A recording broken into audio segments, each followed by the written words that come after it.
All right, y'all. Good morning. I feel like that's like my token welcome, but welcome back to Dashboard Dissections Cosmetic Surgery Edition. Happy New Year. I just got off of a wonderful little break. I was out for about 10 days. My husband and I went back to Iowa to visit family over the holidays. And honestly, to really just do nothing. And I got to tell you, it was awesome. I did miss work. I did find myself like calling and being like, does anyone need anything? Is everything okay? Um, which I think just shows how much you like something when you actually miss it. But sitting around doing nothing with my husband and my brother-in-law was extremely nice and necessary. The sun is going to be sunning on this drive, so here we go. We're headed up to Hoptown, so it's going to be a long one. I'm still pretty shocked that it's 2026, if I'm being totally honest. I just got used to writing 2025 on all the dates for everything, and now I'm going to mess it up again. I feel like that's just going to be my life as I'm getting older now. Is that everyone? Like, you don't remember how old you are? As a kid, I used to remember exactly how old I was, almost to the day. So I guess that ends when you're an adult. I mean, I'm in my mid 30s, so I'm happy to forget where I'm at age-wise. That is no problem. But when I sign a lot of documents and I mess up the dates, that tends to be a problem. Medical people don't love it when you put the wrong year on things, unfortunately. But today, what are we going to talk about today? I guess we can talk about, wow, lots of thoughts. So today, let's talk about New Year's resolutions, because why not? 'Tis the season, as they say, of 2026. So my New Year's resolution for 2026 is to drink more water. Now, I know that goals need to be written down, which it is, but they also need to be clear. So my goal is to drink 30 ounces of water a day. Okay, I know that doesn't sound like a lot, all right, but trust me, it's a lot for me to do it consistently. And as with all of my resolutions, it's always a floor, not a ceiling. So if there's a day where I drink 60, great. Now, things that are going to help me with that are my really cute 30-ounce Stanley mugs. Shout out to my bestie Gwen for her gift this year. It's going to really help. And also happy late birthday, Gwen. But she's a Capricorn, you know, the good ones. But that's it. That's my resolution this year, is to drink more water. Feel free to drop me your resolutions, because the more people you tell, the more accountable you are to your resolutions. So I'm happy to be an accountability person where you tell me your resolution and we do it together. So let me know. There are a couple other things that I'm going to be doing this year, hopefully just to maintain my own health. But my husband and I actually got some news a couple months ago, last month actually, that one of our dogs has a pretty rare condition, basically where her liver doesn't function well. For all my nerds out there, she has hepatocutaneous syndrome, which they believe is an autoimmune syndrome or an autoimmune diagnosis that basically causes her to lose amino acids in her urine and not be able to absorb them in her GI tract from inflammation, and not be able to store vitamins from her liver. So the mainstays of treatment are basically giving her a high protein diet. Home cooked is best. So I went on a deep dive. Let me just tell you, I went on a deep dive into veterinary medicine. Okay, and it is similar, but has a lot of differences to human medicine. And I will tell you that the studies that they do in veterinary medicine, some of them need some help, because they are not so good. And there's not a lot of studies done, but I'm sure a lot of it is because owners have lives and it's hard for them to be part of research things for a dog. I get it. Now, I mean, I don't really, because I'm a psycho and I would be in a research project with my dog if I needed to be, but there's not a lot of data out there. So backtracking, let's just go through my dog. We'll go through my dog's health history, because it was a lot in 2025. So we'll recap her health history, okay? So my dog was rescued from the Caribbean where I went to med school. She's approximately 12 years old. Well, she's 12 years, 2 months old. We know exactly because we got her when she was a couple days old. We have her mom and her siblings. We rescued 4 in total. So, in January, she's totally fine. Okay? We go to the vet in February or March for her annual checkup with her siblings. And because she's now geriatric, breaking my freaking heart, they recommended doing lab work, which I knew we probably should have done it a couple years ago, but we didn't. So they recommended lab work for a baseline for her. And so we did that. And on those baseline labs, she was our healthy dog. Okay, she was the one that people would say, wow, I can't believe she's 12 years old. That's so crazy. She doesn't look it. Yeah, I know. She was our healthy dog. Okay, so on those labs that we got in February or March, she had elevated liver function tests, liver enzymes, like 600, 700. Now, her lipase was normal, so it wasn't pancreatitis, but they were concerned, so we did an ultrasound. And when they do an ultrasound for a dog, they do the whole abdomen. So they did the whole abdomen, and they found a gallbladder mucocele, which is different than a mucocele in humans. When I heard that, I was terrified. But really, they call that biliary sludge that causes the gallbladder to dilate and the wall to thin, and the risk is that the gallbladder can rupture, and that can be fatal. And there's not a lot of data about this issue at all in veterinary medicine. Okay, so let me break down gallbladder stuff. So as a general surgeon, I dealt with gallbladders all the time. It's a bread and butter of a general surgeon. It's a very common ailment in the US. So what can happen in humans and apparently in dogs is based on your diet, you can develop gallbladder sludge and or stones. Now, can this problem change over time? Can you develop it? Can it go away? Absolutely. It is a spectrum of gallbladder disease. And a lot of it is based on our Western diet. So what my dog had was thickened bile. And what the gallbladder does, for people who don't know, the gallbladder is an extra reservoir of storage of bile, which is something that your liver produces that helps you digest food. And so this extra reservoir had too much hard stuff in it that it basically thinned out the wall of the gallbladder to the point that it was at risk of rupturing. Now my next question, this can be caused by a multitude of things. There can be a stone, there is basically biliary tracts from the liver and from the gallbladder that connect them to each other and connect them to the intestinal tract so that it can release bile so that the liver can release bile into either the GI tract, the small intestine, or into the gallbladder to be stored. So I used to call that a highway. So the main one is from the liver to the small bowel, the duodenum. And that, depending on where I live, is like the main interstate in that area.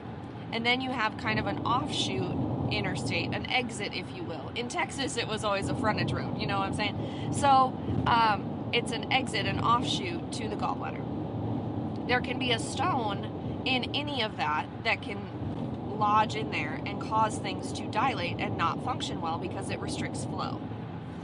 Now, to make matters even more muddy, the pancreas also releases its substances in a similar area through that same tract, and it can be affected if the pancreas is affected. So that's how you get gallstones that can cause pancreatitis. So for my dog, yes, we are still talking about my dog. For my dog, she didn't have any stones that they could see in the biliary system, the highway system, and her pancreas looked okay. Her liver and gallbladder looked abnormal, which we sort of expected based on her labs. And she also had some inflammation of her large intestine. So what that told the veterinarians was that she had a gallbladder mucocele and inflammatory bowel disease or irritable bowel disease. So the recommendations were medication and a dietary change. Now the medication was for the bile. There was also discussions of surgery versus medications because that's a similar discussion that we have with humans. Now my big question was, what is the risk of rupture based on her ultrasound findings? there were no studies of that. There was no way for them to give me a good answer. They said, really, they've seen both. They've seen someone with better ultrasound findings that has had a rupture early. They've seen a dog with worse findings that lived with it for years.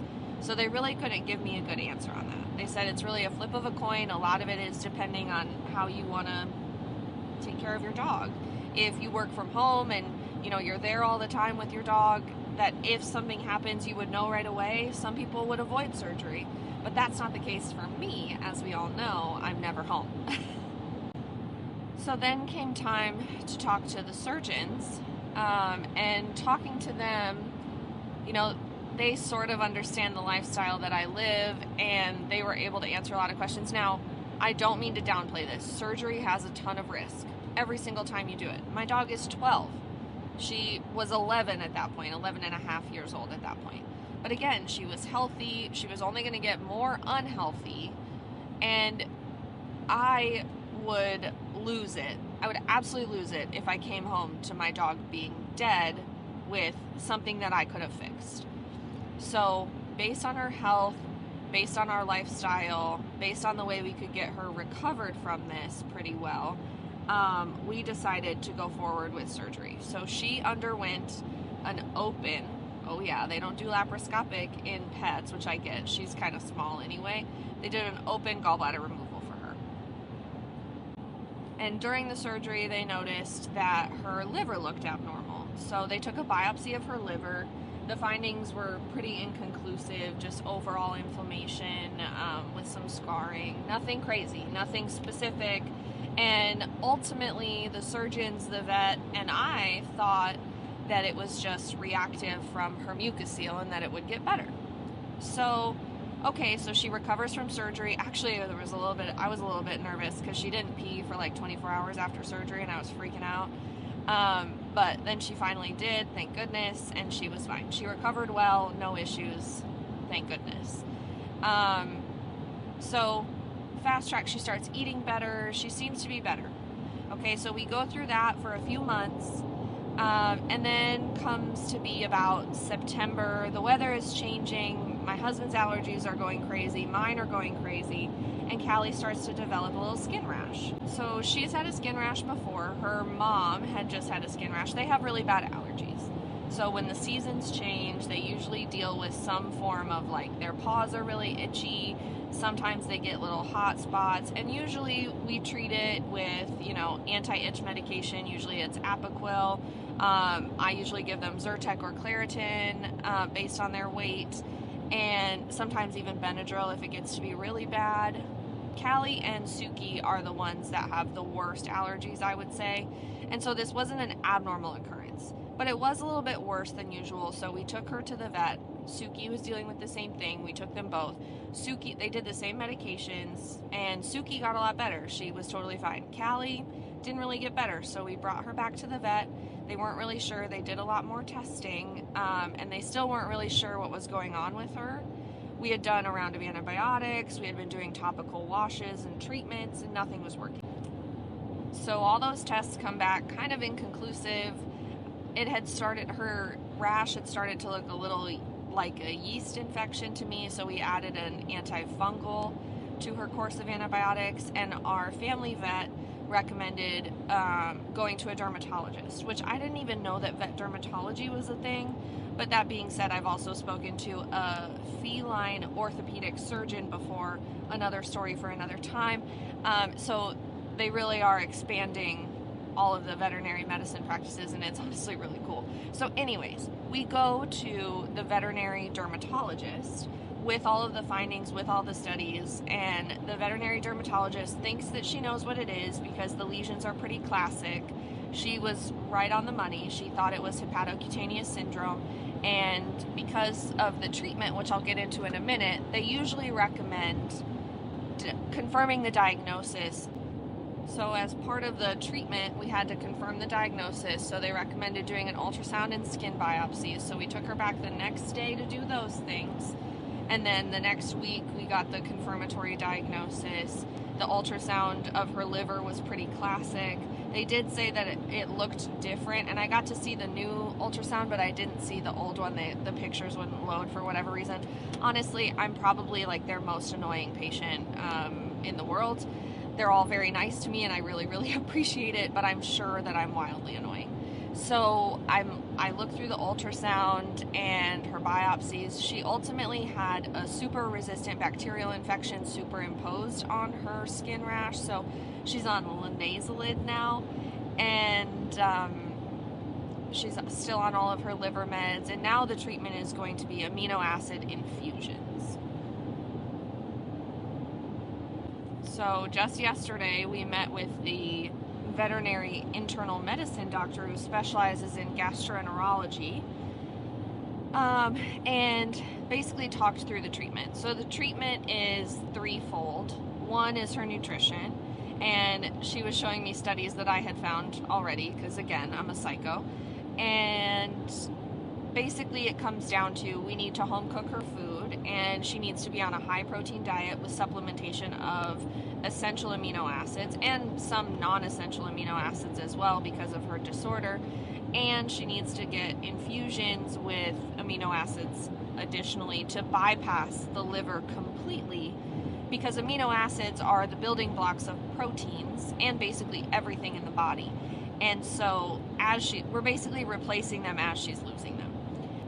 So those studies coming out of UC Davis, they are basically looking at the urine and seeing which amino acids are coming out of the urine and in which concentration to help target a little bit better with the amino acid infusion. Now, there's no real way right now for regular vets, or any vets really, to change the amino acid infusion liquid that they get. So we aren't going to be doing that because there's no real way to change the treatment. It doesn't really affect things right now, but that is being studied currently at UC Davis. Again, psycho.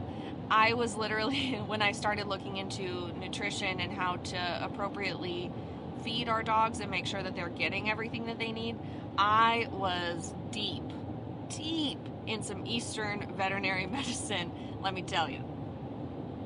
There was one study that I was reading that literally half of my screen was in Chinese and the other half was the translated to English version.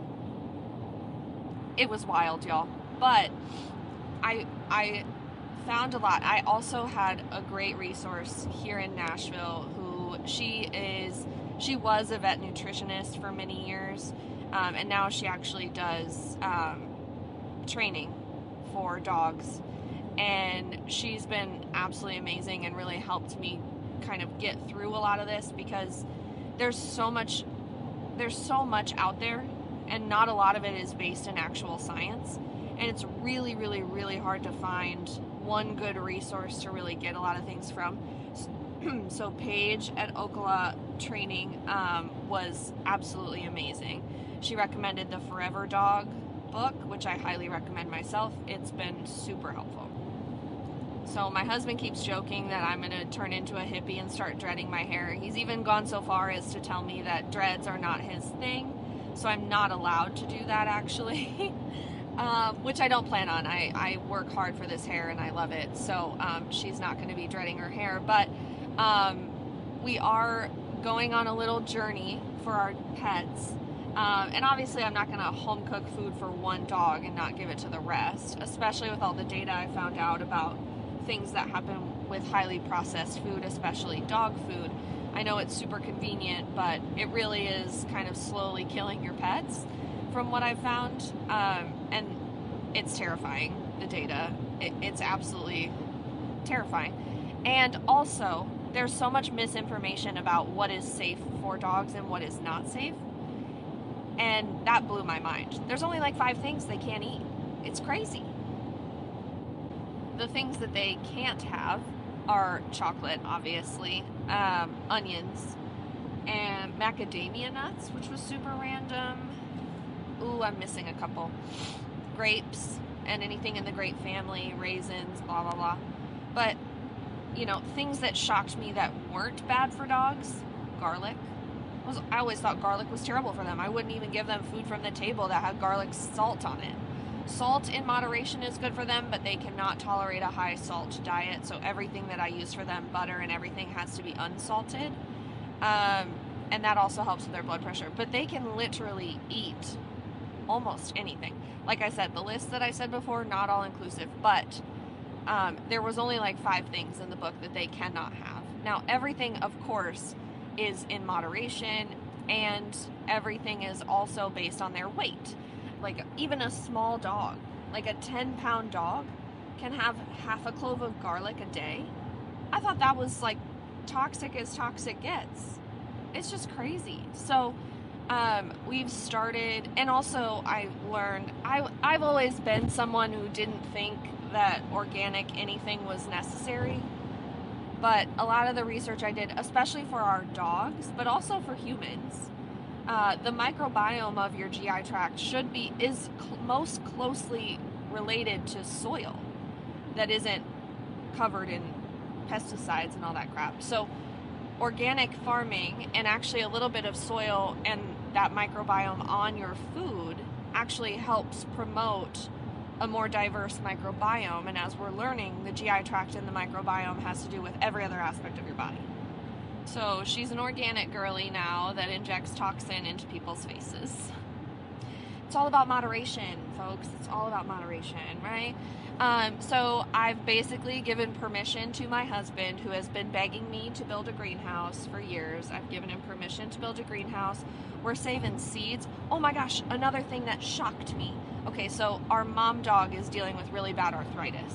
And so that's another thing I've been looking into nutrition-wise of how to help her arthritis. Now, first and foremost, she's a little chonky, so she needs to lose some lbs, which we're working on as well. But eggshells are fantastic for dogs, for humans, and for arthritis. The other thing that kind of shocked me, and I knew this from chemistry class, but it just didn't click, gelatin is most similar to collagen in a structural sense. Isn't that wild? So gelatin is actually really good for you and dogs. So I'm making gummy bears for my dogs with gelatin, and also there are a ton of like herbs and spices and things that I thought were really bad for dogs, but actually are really good. I've been giving them a lot of turmeric for its anti-inflammatory properties, and I've started adding a little bit of cinnamon to like their applesauce and stuff. Yeah, they can have applesauce, unsweetened, of course. Another big thing they can't have that I just remembered, xylitol. So if you're giving your dog peanut butter, good on you, but make sure there's no xylitol in there. The one that I like the most, because I eat it myself too, is the natural Jif. And I prefer creamy, but the crunchy is fine as well if that's your weird preference. I give the dogs crunchy because I don't like it as much, and I bought it on accident. So they get the crunchy natural Jif, but it doesn't have any additional sweeteners. It's literally just peanuts and oil. And the other thing that's super good for them that I already knew is coconut oil. So they're getting coconut. So bringing it back, full circle, circling back. It's the time of circling back. I'm home cooking all the dogs' food now, along with my husband. Of course, I'm not doing that alone. And anyone that knows me knows how much I hate cooking, so you must know how much I love my dogs. Excuse me. Wow, that was weird. I was trying to hold that back, and it did not want to be held back. So I'm home cooking their food. We're adding supplements for Callie. Weirdly, dogs need vitamin E supplementation, so I'm supplementing vitamin E for all the dogs as well. But Callie specifically, the one with the one who started it all, the hepatocutaneous syndrome girly. Oh man, I might sneeze again. I hope this one can be denied. Whew. But the point is, well, I don't really know where I'm going, but the point is that if you're going to home cook your food for your pets, you need to do your research. That's it. Because there's a lot of trace minerals and other things that your dog needs that aren't in a majority of food. So back in the day, we used to cook our dogs' food. We would literally cook them chicken and rice and feed them only that. And that probably wasn't the best thing for them, but that was when we were in the Caribbean. We didn't really have a ton of choice. We would supplement it with like carrots and celery. And it's also, what's honestly the most fun about it is seeing what they like. So our one dog, Kinnick, she's just a vacuum cleaner. She literally eats anything. Honda is a little bit pickier, but he's starting to branch out. Cooper and Suki are by far the pickiest. Suki is like me. She hates all vegetables. She literally will lick the good stuff off and then drop the veggie on the floor, and Kinnick will come by and vacuum it up. Callie is our little resident fatty, but she really loves everything with protein in it, which is perfect because she needs a high protein diet. So it's been really fun to like see their little personality. So bringing it back to Callie. So the treatment is home cooking their food with all the supplements that she needs, with essential and non-essential amino acids, vitamins, and then medication as well. I'm not going like wild. I still do their supplements and their medication as needed. And then the second treatment, so the second thing is the supplementation and the medication. The third thing is the amino acid infusions. So she's going to get her first one on Wednesday. And thankfully, initially when we got this diagnosis, my husband and I were devastated. We literally cried for a couple of days because the prognosis that I was finding in my research was not good. It was 3 to 6 months at worst and about 2 years at best. And so we were devastated. Our medium-sized mutt was dying at the age of 12. And that's when, we decided we were not going to accept that, and the wild, crazy research began. After talking with the dermatologist, the gastroenterologist for our dog, they are really encouraged because she's had such a great response. So we've been doing the supplementation and the dietary changes with the home cooked food for approximately 2 weeks, maybe 2.5. And she literally last night, y'all, she was playing with Cooper, our other dog, our young dog, and it literally brought tears to my eyes because she had been, one of the reasons that this is such a difficult condition is because there's lesions on their paw pads, and that can really affect their mobility because they can be really painful. And so she was not moving around as much. She was not jumping or running. She was still moving and walking, but it was just very gingerly. And to see her play with her brother last night was maybe the greatest thing I've seen in a long time. So they also were saying another thing, the reason that the liver biopsy during her surgery in March was so important was because those changes were not characteristic for this disease. So that I was feeling really guilty about it all because I thought, I'm a bad pet parent. I didn't get her to the vet early enough. We didn't find this early enough. She was dealing with this and she was in pain, and I didn't realize for probably about 4 to 6 weeks. And that really ate away at me, and I thought, wow, I really should have caught that. Like, if anyone could catch it, it should have been me. And it was really encouraging because yesterday at the gastroenterologist, she said, because that liver biopsy had no signs of this, I don't think it was something brewing. It was something that came about, and you guys found it really quickly. It's also a really rare disorder, and so hearing that and knowing that it was not something that could have been caught a lot earlier made me feel a lot better selfishly about getting this. The other thing is, this is a super rare disorder. Our gastroenterologist said she's only treated about 6 or 7 dogs with this disease, and she said that that Callie looks really good in comparison to the other dogs when she began treatment on them. She said that other dogs had open, leaking wounds that were just awful, and it took a long time for those to heal. Callie already is healing over and is looking so much better in the last 2.5, almost 3 weeks, just with the dietary changes alone. So they're really hopeful that we can knock this out with a couple amino acid infusions, and then we can get to a place where we just do kind of maintenance infusions and do the rest with her dietary changes and supplementation.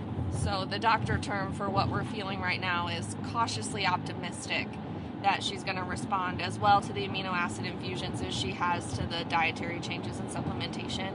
So like I said, her first infusion is on Wednesday.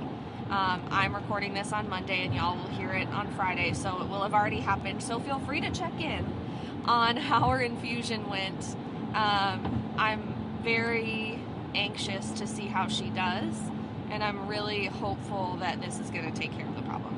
And I hope you enjoyed this summary of my deep dive into Eastern veterinary medicine and veterinary nutrition, because we may or may not be utilizing a veterinary nutritionist soon. However, Paige at Ocala Canine is absolutely amazing and is my very unofficial but wonderful veterinary nutritionist. So, but all that to say, that's what my husband and I have been dealing with lately. It was quite a roller coaster, and a lot of this happened in the last month, in December. Her rash kind of started in September. We treated it from September to October. It got a little bit better. We took her back to the vet in November, December, because things just were kind of brewing again and they were a little bit different, and then got all this information in December. So it's been a wild ride, and one that has been really emotional. So if you got me at an emotional time, I'm sorry. I was dealing with a lot, but she's on the right track and we're feeling great about it. We spent all day yesterday cooking dog food and buying dog food. It was at the grocery store. It was wild. We spent more on their groceries than on our own, so we'll see how long these last. Keep your fingers crossed for me. I guess the final message I will leave you with is one that always annoys me when I hear it, but is actually pretty applicable to a lot of things in life, and it's that you never know what someone is dealing with when you're dealing with them. And my husband and I were both in a tough spot there for a little while, so thank you to everyone who gave us patience and grace and thoughts and prayers. We are very grateful that we are in a place where we can do these things for our dog. It's a financial strain for many, for us included, but it's something that we're able to do with our time and finances at this point, and we're just really, really grateful because we love our babies. They are our babies. We've had them since they were days old, and so seeing them get old has been really hard. But treating people with grace is important, and I appreciate those that did that for me. So I will see you next week.